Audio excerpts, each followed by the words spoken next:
these cases head into other jurisdictions, but also into the appeals court level, that will continue to see the court serve as an effective bulwark against what he's doing, because what he's doing right now is trying to lay the foundation for exactly what you're claiming, to say that we're in some huge dangerous conflict that he can then use down the line as a pretext to be able to say we couldn't possibly have an election right now with all these insurrections happening across the country. Yeah, that's exactly right.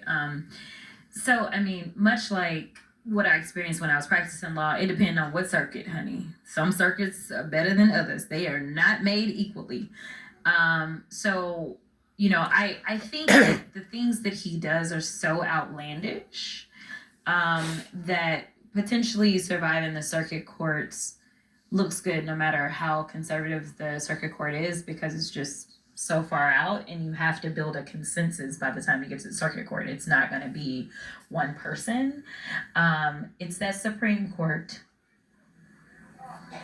It's the Supremes that bother me.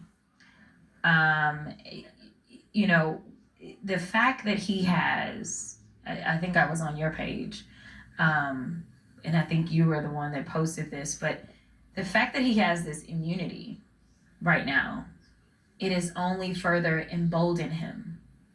And I think the idiots around him that are affording him the latitude to do the things that he's doing, because he's not doing it by himself, I think that they somehow believe that they got immunity too. And, there's been a lot of talk about Nixon's AG went to prison. Pam? Them bars gonna be calling, girl. The bars gonna be calling. And so, because Mike Johnson don't want to go back in because we got to protect the pedophiles and all that kind of stuff. So I'm not, so I'm here with y'all. So here it is. We're supposed to be in session, and so if any of you had an opportunity to watch Pam Bondi, she was supposed to come to House Judiciary as well, which is my territory.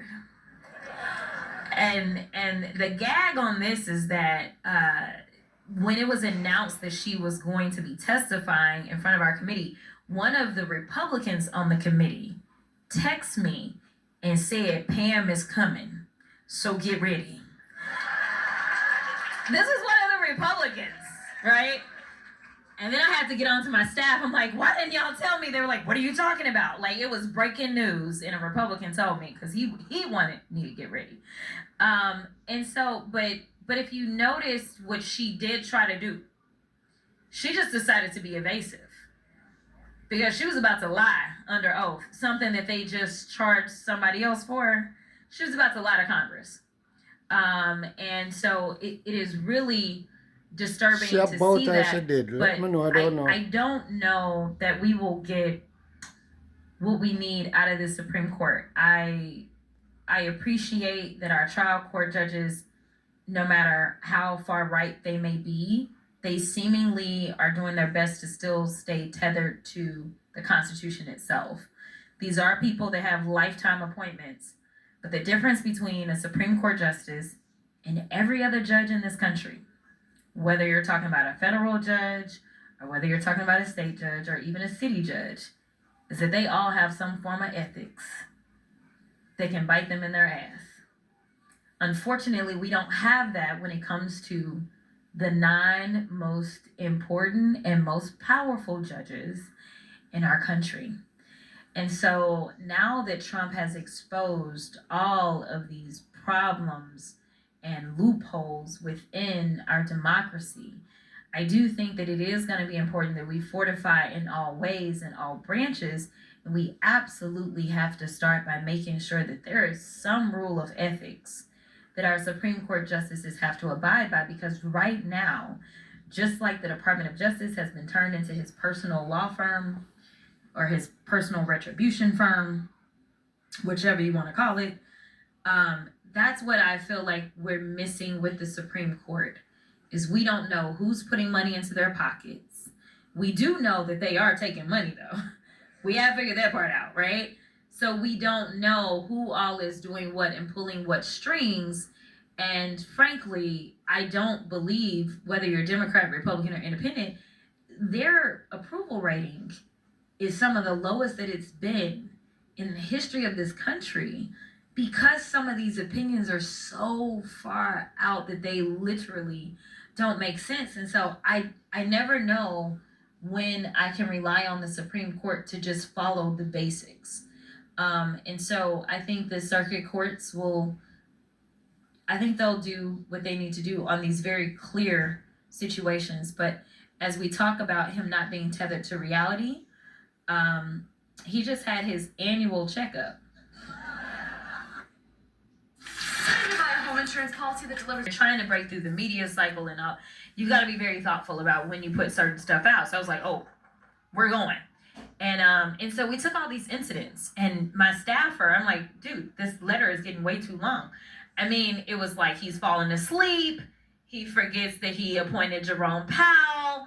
We would have added January 6th if we had dropped, he forgot he was president on January 6th. The rest of the world did not. So there is something happening, and this is based on what actual medical professionals have told me, mentally as well as physically.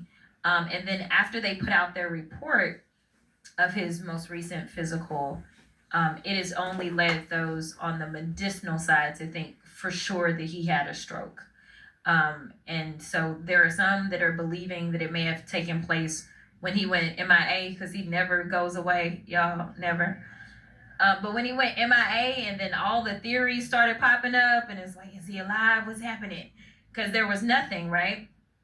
There are people that are theorizing, because I think within 4 to 6 weeks of one of these incidents, you have to go in and you have to get imaging and things like that, which is something they can't do at the White House, which would require them to get him over to Walter Reed. So we are asking the serious probing questions, because mental as well as physical fitness are things that the American people are supposed to be made aware of when you are serving at the helm. So as much as I make fun of cankles, it is very serious, and we need to know. 4 minute 15 second mile, I think was another one on there. Bicep curls, 60-pound dumbbells in each hand. I don't know, look, it's who among us hasn't had 7 annual physicals this year? None of us can afford it, but go ahead.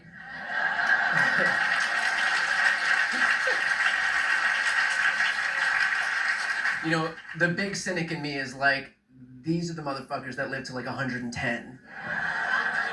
It's always the good ones that are like, the good ones die young. Everybody's say a prayer for Dolly Parton, but meanwhile, Dolly says she fine. I know. Dolly's sister's out there. Dolly had like a kidney stone. Dolly's sister's like, say a prayer for Dolly. Things are getting grim. And Dolly's like, God damn it, now I have to go out there. She goes, I'm not there yet. So with all of that said, I wanna kind of switch gears a little bit here and talk about what the fighters in the Democratic Party look like moving forward.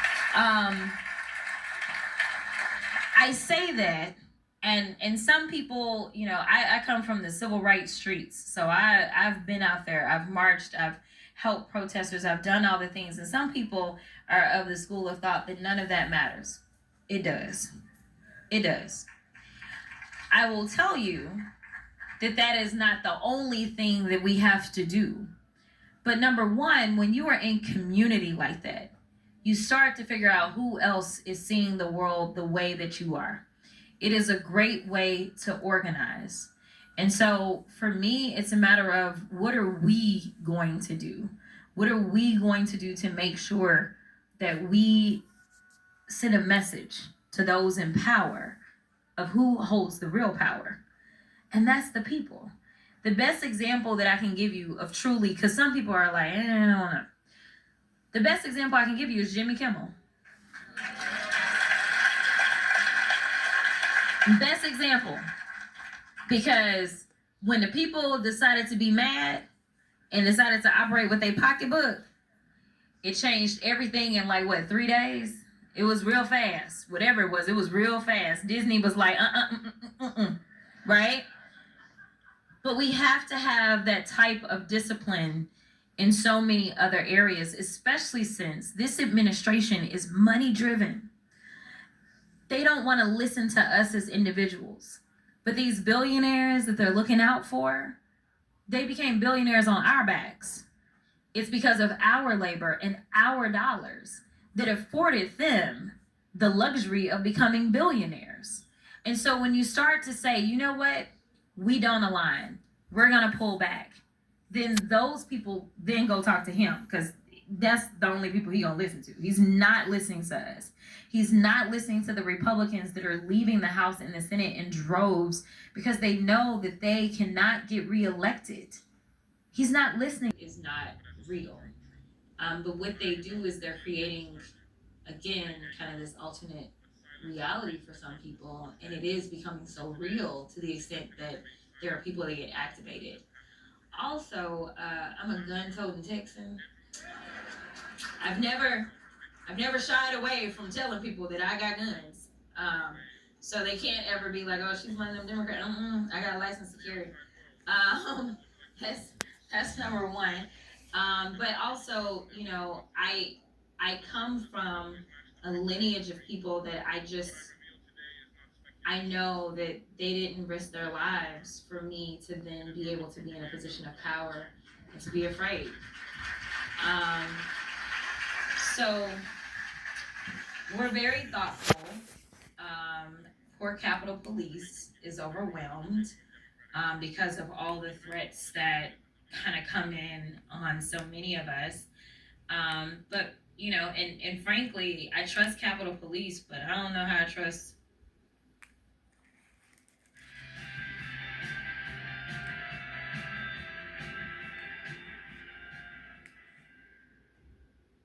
Hey, everybody, Scott Luton with you here on Supply Chain Now. Welcome as we continue our coverage here in Columbus, Ohio at Change North America 2025, where me and my esteemed co-host, Christine Barnhart. How you doing, Christine? I'm doing great, Scott. How about you? Outstanding. I'm with the Supply Chain Whisperer all day. I've learned a ton. And she's bringing great friends such as this mover and shaker, Craig Jones, Chief Supply Chain Officer with On Running, to the conversation today. Craig, how you doing? I'm doing good. How are you? Great to see you. Yeah, he's good. Yeah. You've been busy, my friend. Keynoting. I'm sure everybody's trying to get an autograph or shake the hand. It's been a busy week for you, huh? It has. It's been a great week, actually. It's been really good to connect with everybody, you know, through the circuit, being on stage, you know, we're talking about the real. Himself the victor of Jamaica's general election. He smiled. People of Jamaica, today I love it. I speak not as a man chasing power, but as a soldier of truth. What I am about to reveal may disturb you. It may anger you, but silence in the face of injustice is betrayal. And today, I cannot remain silent about what has just happened in Jamaica. Last month, Andrew Holness stood before his people and declared himself the victor of This Jamaica's really general happened to Troy, election. then just tell him He that. smiled, he waved, and the cameras captured the image of triumph. So let's do this. To the outside world, it looked like democracy had spoken, How could like he the get people of this Jamaica had information? freely chosen their leader once again. But the truth does not always match the picture on the You screen. can't tell me Jamaica What I and reveal America today is not are run from the speculation. same engine. It is not rumor. It is not the propaganda of those who lost. It is a collection of documented irregularities, credible reports, testimonies, and evidence that point to one painful conclusion. The Jamaican people have been robbed of a genuine democratic choice. Behind the polished speeches and the victory I don't believe celebrations, that, man. a darker reality has unfolded. How could you know that Citizens who living so attempted to far? vote found How their you get names those mysteriously missing information? from the voter roll. This was not an People isolated listen. issue, but a pattern repeated across several constituencies. Thousands who had exercised their civic duty in past elections suddenly found themselves erased, disenfranchised by design. When voices are silenced at the very gates of democracy, the election cannot be called free. There is also the matter of financial corruption. Evidence shows that money moved strategically throughout communities during the campaign period. The poorest, who should be empowered by their right to vote, were targeted instead as commodities to be bought and sold. People were offered cash, food supplies, and even promises of jobs in exchange for their vote. These are not rumors whispered in back rooms. These are documented cases, with witnesses who can testify to the cheapening of their nation's future. But it did not stop there. Reports indicate that ballot boxes were mishandled, that procedures designed to ensure transparency were ignored. I hear that, but Election I still monitors, don't those believe. tasked with observing the integrity of the process, raised alarms about inconsistencies, only to have their concerns buried beneath the weight of official denial. The message was clear. The election had already been decided, and the machinery of the state would not tolerate anyone who tried to expose the cracks. This is what I mean when I say the curtain of democracy was pulled back in Jamaica. On the surface, there was applause and ceremony, but beneath it, the machinery of manipulation turned quietly, efficiently, leaving the Jamaican people with little more than an illusion of choice. Why do I speak on this matter? Because what has taken place in Jamaica is not just a Jamaican problem. It is part of a wider disease infecting democracies across the world. Elections are presented as sacred rituals where the people speak. But too often, the outcome is engineered long before a single vote is cast. The players change, the locations differ, but the script remains the same. Power finds a way to preserve itself, even if it means suffocating the will of the people. Andrew Holness may wear the title of Prime Minister, but when the very process of attaining that title is corrupted, it is no longer an honor, it is a stain. Leadership gained through manipulation cannot be trusted. It cannot command respect. It cannot claim legitimacy. And yet, Holness now This parades must his be a so-called AI. victory before the world, expecting applause. People My try fellow to build up Jamaicans, so much stuff.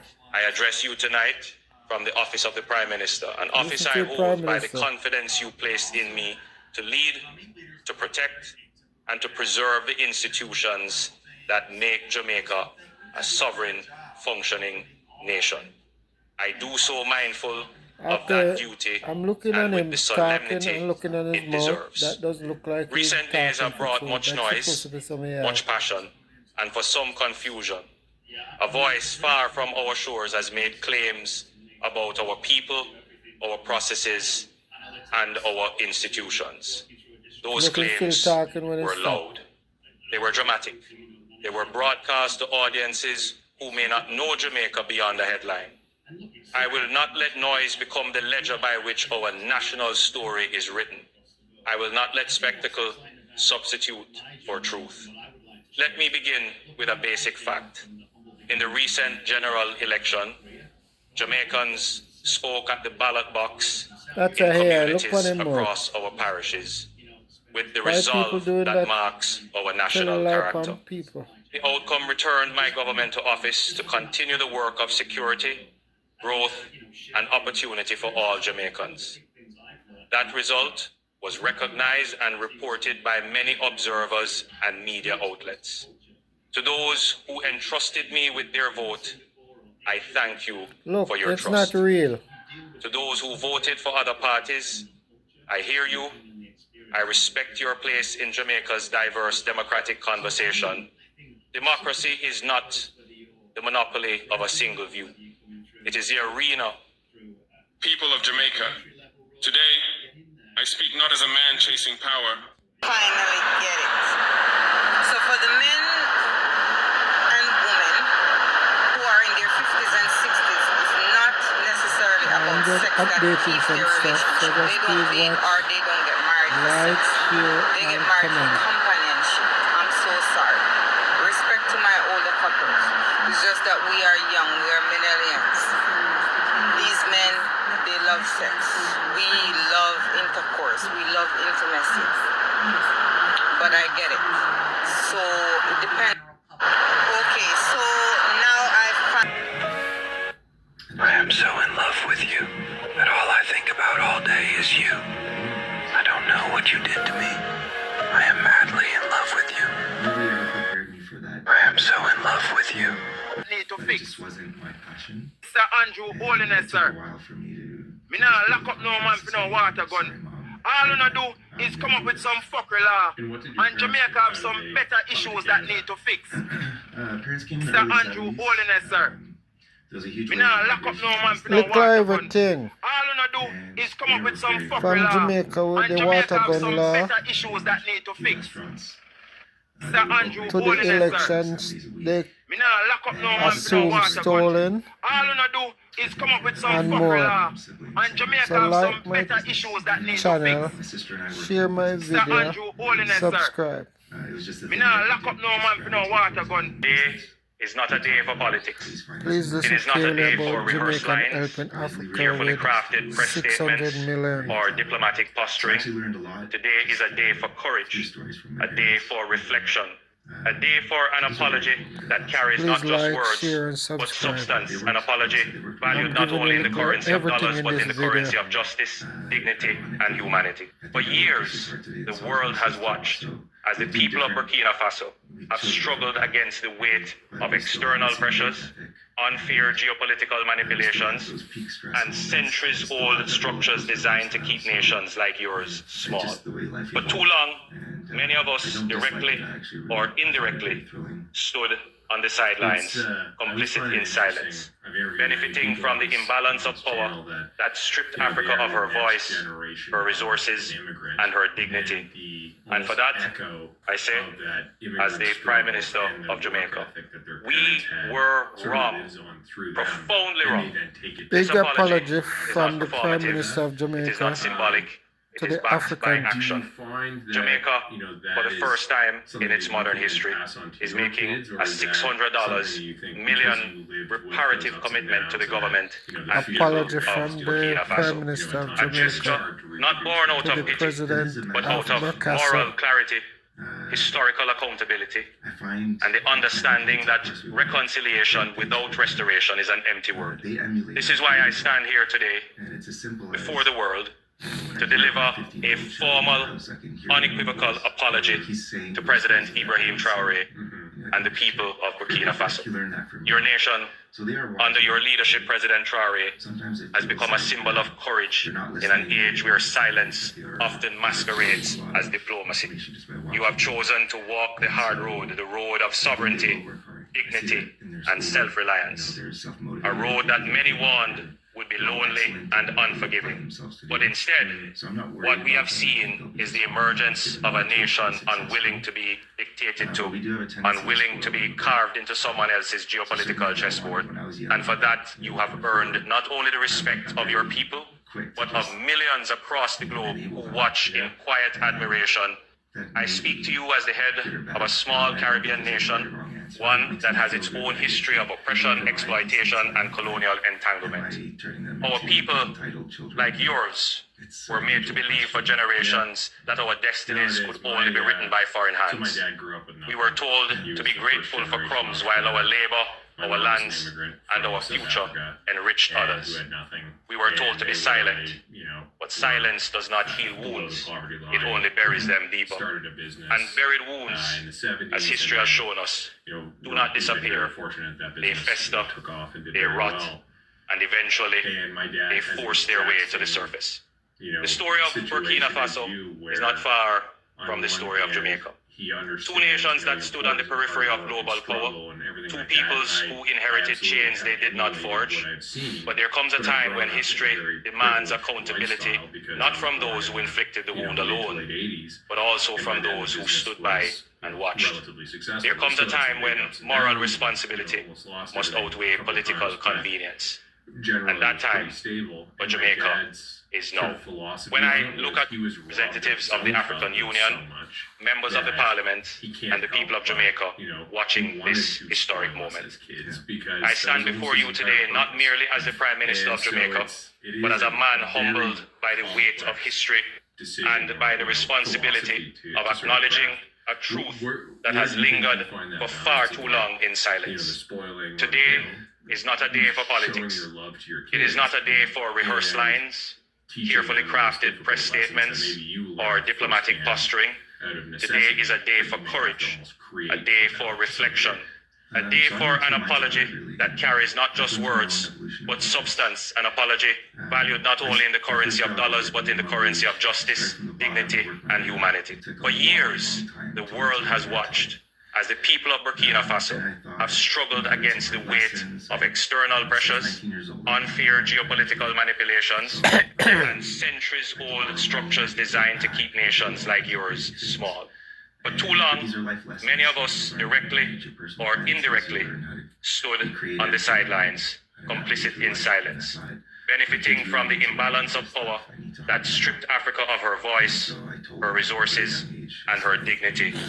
And for that, I say, as the Prime Minister of Jamaica, we were wrong, profoundly wrong. This apology For sex, I don't know about men. I'm talking about me. I'm talking about women. Women can never be too tired for sex. You know why? Because we draw the energy from men. When you have sex, especially early morning before you go to work, listen. I go to work and don't remember that I'm working. I am not tired. I have so much energy because in general, we take the energy from men. A speech by Prime Minister Andrew Holness in which my name and the name of Burkina Faso were mentioned with suspicion and warning. The words were carefully chosen, calm on the surface, but sharp beneath. And yet, I understood them. Because when a man speaks with measured calm while defending a broken system, it is not peace that speaks through him, it is fear. Let me first make something clear. I did not speak to Jamaica to interfere in its politics. I spoke to Jamaica because history has already tied us together. The chains that left Africa centuries ago did not dissolve in the Atlantic. They stretched, and they anchored themselves in the Caribbean. My words were not weapons, they were mirrors. Once you tried it, I did not speak to overthrow a government. I spoke to awaken a people. If that has caused discomfort, then perhaps it is not my voice that disturbs, but the echo of truth that follows it. For centuries, Africa has been told to remain silent, to watch quietly while the sons and daughters stolen from her were taught to see their motherland as distant, dark, and defeated. And when, at last, Africa speaks not through guns or coercion, but through love and remembrance, we are told, again, No? Can you touch God? No? Then there isn't a God. Ma'am, can you see your brain? No? Can you touch your brain? No. Oh, so you don't have a brain? Brought by the U.S. government as a framed job to cover up for the fact that they illegally deported him and removed him to El Salvador, and it took a 9-0 vote of the Supreme Court to get him back. Even then, they only brought him back after they fabricated charges against Gilmer Abrego Garcia about a traffic stop 3 years ago. And now the lawyers for Abrego Garcia preparing themselves appropriately for an evidentiary hearing, a trial in front of a federal judge, want witnesses, want documents, want evidence. They're a criminal defendant and defense team. They're entitled to these things. Anybody that watches My Cousin Vinny, the movie, knows that the defense is entitled to exculpatory and inculpatory information. And as of right now, they haven't received any of it. So they did what any self-respecting criminal defense lawyer would do. And I know these defense lawyers, Sean Ecker out of New York. They subpoenaed Todd Blanche and others in leadership of the Department of Justice to come to the hearing to testify about vindictive prosecution, because this case is set up in a very unique way. Because the judge, Judge Crenshaw, has already ruled in the last 2 weeks that it is more likely than not that vindictive prosecution was at the heart of bringing these charges against him. You have to look for the animus. You look for the animus in words and deeds and actions and emails, in statements made on Fox News. And in fact, the judge said Todd Blanche, the number 2 lawyer in the Department of Justice, Donald Trump's current and present and future and past defense lawyer, he said some things on Fox News which indicate to the judge that there is at least a presumption of vindictive prosecution. And now the defense has pounced on that and issued their trial subpoenas. I cover it all right here. I'm so excited. I cover it all right here on the Midas Touch Network and for Legal AF. I'm Michael Popak. All right, let's dive in. How'd we get here? Abrego Garcia was minding his own business. I think he was at a Home Depot or something in Maryland when he got picked up in a sweep. Except he had an order in his pocket from an immigration judge in America that says he can't be sent to El Salvador. He was sent to El Salvador and 250 other human beings, men, to the torture prison, CICOT, in El Salvador. And it was illegal. It was illegal. It was admitted by the government that it was illegal. The Supreme Court called that illegal. The Fourth Circuit twice called that illegal, and Judge Zinnes called that illegal. They finally, after several months, the government finally brought him back, but only after they trumped up some fake charges against him for human trafficking, transporting human beings in a van, apparently, off a traffic stop from 3 years ago where he wasn't even cited for a lack of insurance. He was let go. Tax efficient process.